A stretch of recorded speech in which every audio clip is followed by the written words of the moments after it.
बेटी की पापा पुलिसवा जे हुआ, अरे पैसा भर बेग लेके घूमे रे लालनवा। अरे पैसा भर बेग लेके घूमे रे लालनवा। बेटी के पापा पुलिसवा जे हुआ, अरे पैसा भरल बेग लेके घूमे रे लालनवा। अरे पैसा भरल बेग लेके घूमे रे लालनवा। बेटा के पापा भिखरिया जे हुआ, अरे पैसा खातिर बेटावा जे बेचे रे लालनवा।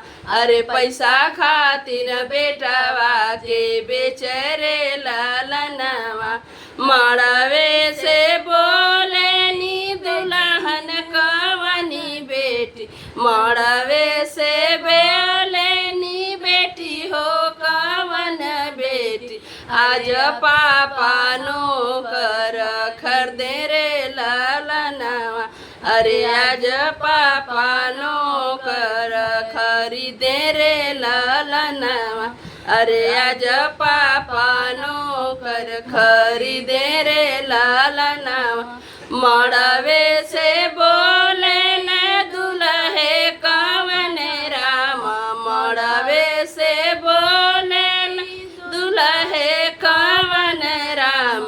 आज धन नौकर बोला मेरे लालनवा। अरे आज धन नौकर बोला मेरे लालनवा।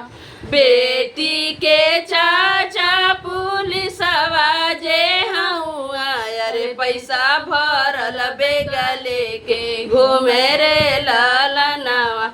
अरे पैसा भरल बेग लेके घूमे रे लालनवा। बेटा के चाचा भिखरिया जे हुआ, अरे पैसा खातिर बेटावा के बेचे रे लालनवा। अरे पैसा खातिर बेटावा जे बेचे रे लालनवा। मड़वे से बोले नी बेटी हो कवनी देई, मड़वे से बोले नी बेटी हो कवनी देई। आज चाचा नौकर खरीदे रे लालनवा। अरे आज चाचा नौकर खरीदे रे लालनवा। मड़वे से बोले न दुल्हे कवन राम, मड़वे से बोले न दुल्हे कवन राम।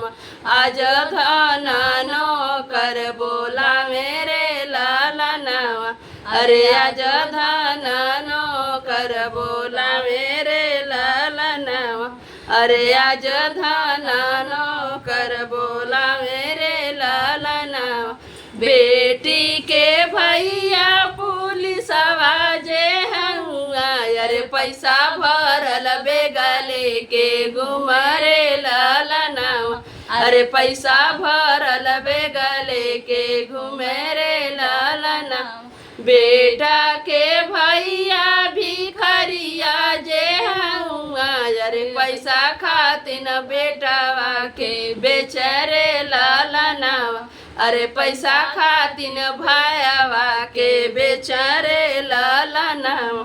अरे पैसा खातिर भाईवा के बेचे रे लालनवा। मड़वे से बोले नी बेटी हो कवनी बेटी, मड़वे से बोले नी बेटी हो कवनी बेटी। आज भैया नौकर खरीदे रे लालनवा।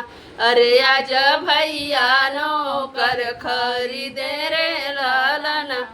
मड़वे से बोले नहीं दुल्हे कवन राम, मड़वे से बोले न दुल्हे कवन राम। अजुदान नौकर बोला मेरे लालनवा। अरे अजुदान नौकर बोला मेरे